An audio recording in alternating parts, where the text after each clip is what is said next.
오늘은 마태복음의 가장 말미를 함께 보는 시간입니다. 어제는 마가복음의 마지막 장면을 함께 보았다면 오늘은 이제 마태복음 28장 마지막 부분을 보는 시간입니다.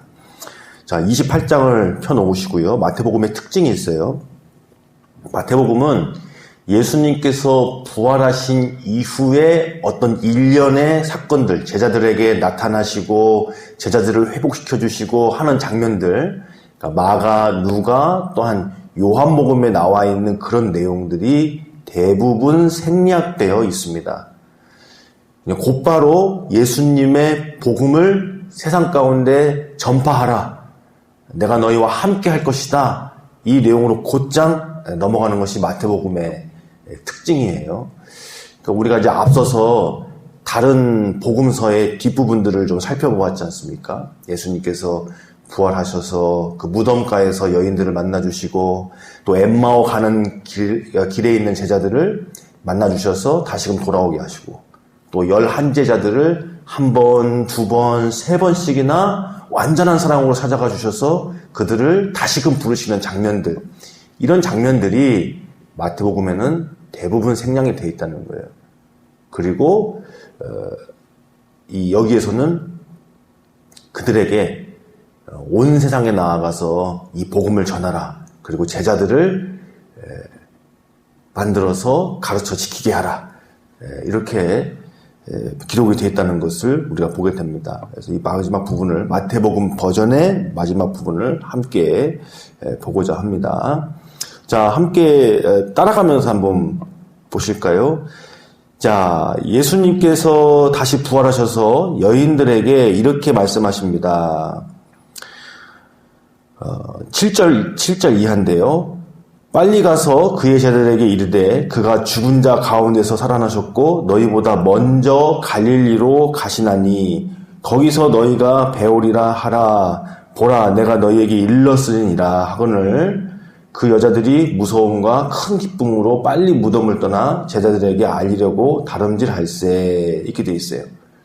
자, 이 마태복음에 의하면 예수님께서 제자들에게 이미 말씀하셨다는 겁니다. 십자가 지시기 전에. 내가 죽고 부활한 이후에 그 갈릴리에서 너희들 다시 만날 것이다. 자, 예수님의 복음이 공생의 당시에서도 갈릴리를 중심으로 해서 전파되기 시작을 했잖아요. 그래서 부활하신 이후에도 다시금 갈릴리에서 만나셔서 이제 복음 전파가 이제 시작이 될 것임에 대해서 말씀하시는 거예요. 자, 그 약속대로 예수님께서 갈릴리로 가실 거니까 너희들이 갈릴리에서 나를 보게 될 거다. 거기에서 만나자. 이렇게 하셨다는 겁니다. 자, 물론 이제 다른 복음서들을 종합해 보면 갈릴리에 가셔가지고 예수님께서 제자들을, 물고기를 잡던 그 제자들을 거기에서 이제 다시 회복시켜 주시고 만나주시잖아요.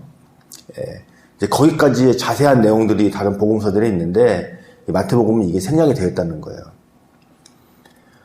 자, 그렇게 하고, 이제 11절부터 20절까지 큰 두 가지 이야기가 기록이 되어 있는데, 11절부터 15절은 어떤 내용이냐면 예수님께서 부활을 하셨지 않습니까?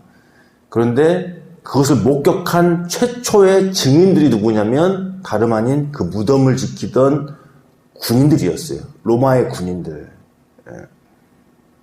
그러니까 새벽 일찍 찾아와서 예수님을 처음 만난 여인들도 있지만 그보다 더 앞선 증인들은 누구냐면 예수님께서 살아나셔서 무덤 밖으로 나오시는 것을 목격한 사람이 있을 거 아니에요. 무덤 문이 열려지고 혹은 무덤 문이 터져버리고 부활하신 예수님께서 다시금 다시금 나타나시는 것을 처음으로 목격한 사람들은 이 군병들이라고 볼 수가 있는데, 마태복음에서는 이 군병들, 이 경비병들이 대장들에 가가지고 예수님께서 다시 사셨다고 이야기를 하니까 그들에게 돈을 주어서 어떻게 하냐면 제자들이 훔쳐갔다고 해라. 그렇게 거짓 증언을 시켰다는 겁니다. 그러니까 11절부터 15절에서는 돈을 받고 거짓 증언을 하는 사람들의 이야기가 기록이 되어 있어요. 물론 이제 이들 중에서는 결국에 이 부활하신 놀라운 사실을 숨기지 못하고 전하는 사람도 있었을 것이고, 또 더러는 이 로마 군인들이 로마로 돌아가서 로마 교회를 세운 사람들 중에 하나였다라고 보는 경우도 있습니다만, 마태복음에서 강조하는 건 뭐냐면은 바로 이 부활에 대해서 돈을 받고 거짓 증언하는 사람, 부활을 은폐하는 사람들이 있다는 겁니다. 근데 반대로 16절부터 20절까지는 이제 이러한 부활의 진정한 증인이 되어서 땅끝까지 가가지고 복음을 전하고 많은 사람들에게 구원을 베풀고 또 그들을 가르치고 또 예수님께서 보여주신 것을 지키게 해서 제자 삼는 사역을 하라고 말씀하십니다. 자, 마지막 16절부터 20절까지 함께 읽지요. 11 제자가 갈릴리에 가서 예수께서 지시하신 산에 이르러 예수를 배웠고 경배하나 아직도 의심하는 자들이 있더라. 자, 그들 중에 정말 부활하신 예수님에 대해서 거역하거나 배격한다는 것이 아니라 정말 부활하셨나? 아직도 꿈인지 생신지 구분이 안 가는 그런 어떤 상태, 좀 미심쩍은 상태, 아직도 이 불안한 상태가 있었다는 거예요. 우리가 앞에서 마가복음이나 요한복음을 봐도 알지 않습니까? 예수님께서 부활하셔서 제자들을 3번씩이나 만나주신 이유가 뭐냐면 1차적으로 그들에게 완악한 마음이 있었기 때문에, 아직도 믿지 못하는 마음이 있었기 때문이라고 분명히 기록이 되어 있거든요. 또 예수님께서 차복하게 십자가에서 돌아가시는 것을 본 것 자체가 엄청 우리말로 하면 큰 트라우마가 생겼을 거 아니겠습니까? 그래서 그것을 회복하는 데 시간이 걸렸다는 것을 보게 됩니다. 그런 것처럼 아직도 의심하는 사람들이 있더라. 자, 그러나 주님께서는 그들을 향하여서 이렇게 말씀하십니다. 다시 한번 좀 첨언하자면, 여기서 의심하는 자들은 그 11 제자 중에 의심하는 자가 있다기보다도 그 당시에 예수님의 부활과 승천을 목격한 사람들이 500명이라고 바울 서신서에 기록이 되어 있거든요. 그러니까 11 제자 말고도 수많은 제자들이 있었을 건데 그들 중에 일부가 여전히 의심하더라. 마음에 혼란이 아직도 가라앉지 않더라. 그런 의미입니다. 자, 18절 이하에 보면 예수께서 나와 말씀하시되 하늘과 땅의 모든 권세를 내게 주셨으니. 자, 이것은 본래 성삼위 하나님께서 가지고 계신 권세셨죠. 예수님도 당연히 이 권세를 가지고 계셨지만 우리를 위하여 이 땅에 성육신 하시면서 이 권세를 내려놓은 것이죠. 아버지께 맡기고 온 것이라고도 또 표현할 수도 있겠죠. 그래서 이 땅에 오셔서 성육신 하셔서 사셨어요. 본래 권세 있으신 분이시고 본래 우리의 창조주시고 모든 것의 근원이신데 그것을 다 내려놓으시고 우리와 같이 되셨다는 거예요. 그래서 아버지를 의탁하고 또 기도함으로 성령의 능력으로 하셨습니다. 근데 이제 다시금 십자가의 죽으심과 부활을 통하여서 이 권세를 회복하셔서 이 권세를 받으셔서 어떤 의미에서는 도로 받으셔서 말씀하십니다. 그러므로 너희는 가서 모든 민족을 제자로 삼아 아버지와 아들과 성령의 이름으로 세례를 베풀고 내가 너희에게 분부한 모든 것을 가르쳐 지키게 하라. 볼지어다 내가 세상 끝날까지 너희와 항상 함께 있으리라 하시니라. 아멘. 자, 여기서 뒷부분부터 한번 해결하지요. 내가 세상 끝날까지 너희와 항상 함께 있으리라. 이것은 마태복음의 시작부터 나온 주제입니다. 이 땅에 오신 예수님, 이 땅에 오신 성육신 하셔서 아기의 모습으로 오신 예수님을 통하여서 임마누엘 하나님을 계시해 주셨어요. 하나님이 너희와 함께 하신다. 하나님이 너희와 함께 하신다. 임마누엘 하나님. 이것으로 마태복음이 시작한다면 바로 이것으로 마무리가 되고 있는 겁니다. 그런데 항상 함께 있는데 누구와 함께 하느냐? 바로 이 부활의 증인, 복음을 전하는 자들과 늘 함께 하신다는 거예요. 늘 함께 한다는 거예요. 마태복음 버전에서는요, 더 집중하고 강조하는 것은 그렇다는 거예요.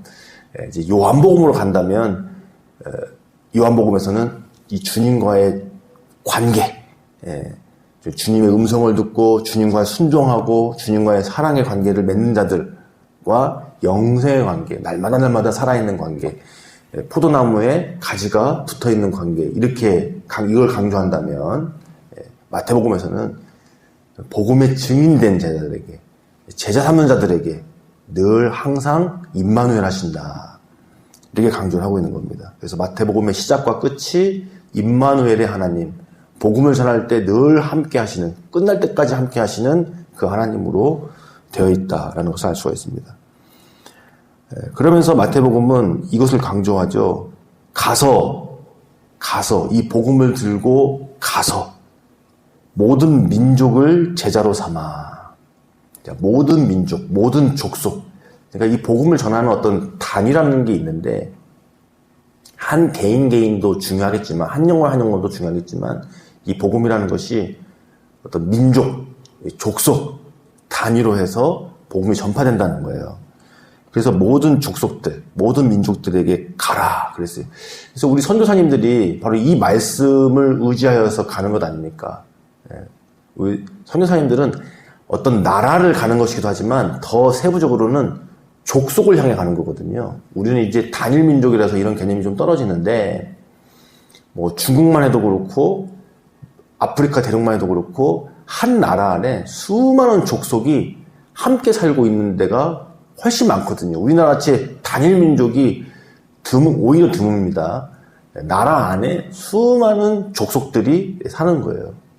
수많은 족속들이. 그래서 그들에게 가서 복음을 전하는 겁니다. 그래서 아버지와 아들과 성령의 이름으로 세례를 베풀고, 자, 어떤 세례를 베푸는 것이냐, 어떤 하나님을 전파하는 것이냐, 성삼위 하나님을 전파하는 거예요. 그리고 그것으로 세례를 베푸는 겁니다.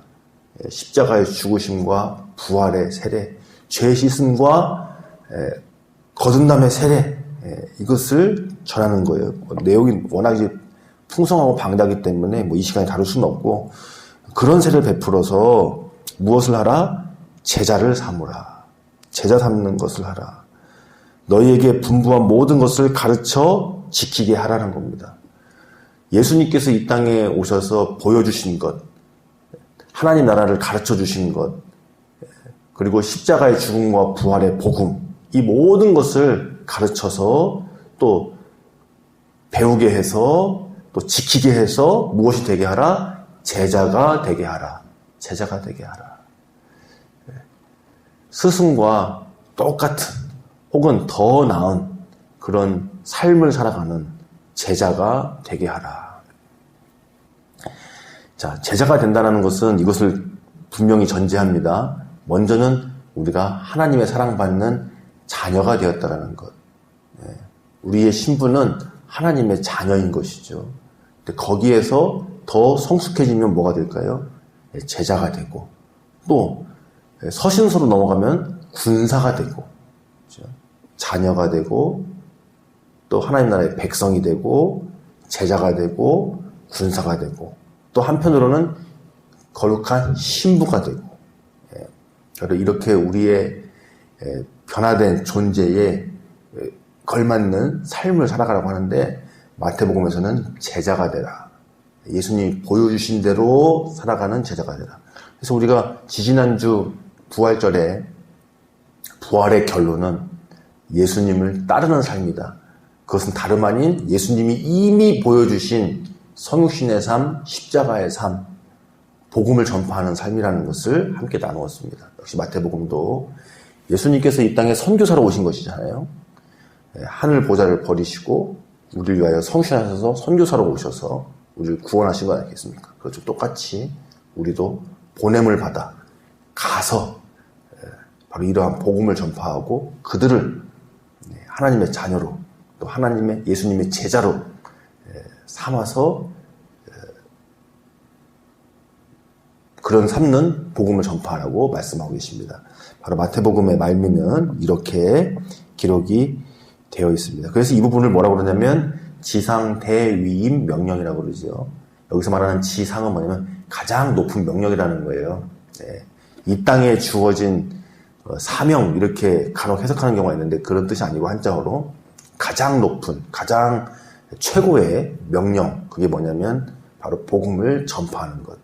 영혼들을 주님께로 돌아오게 하고 제자 삼는 것이 가장 높은 명령이라는 의미입니다. 이렇게 마태복음 말미가 정리가 되어 있습니다. 함께 기도하시겠습니다. 하나님 아버지 감사합니다. 마태복음을 통하여서 우리에게 주신 하나님의 은혜, 사랑, 또 명령을 마음에 되새기기를 원합니다. 주께서 우리와 함께 하시오니 우리가 더욱더 깨어서 마태복음의 말씀과 명령처럼 주님의 제자 되고 또 땅끝까지 이르러 복음을 전하는 사명을 감당하게 하여 주시옵소서. 감사하며 예수님의 이름으로 기도드리옵나이다. 아멘.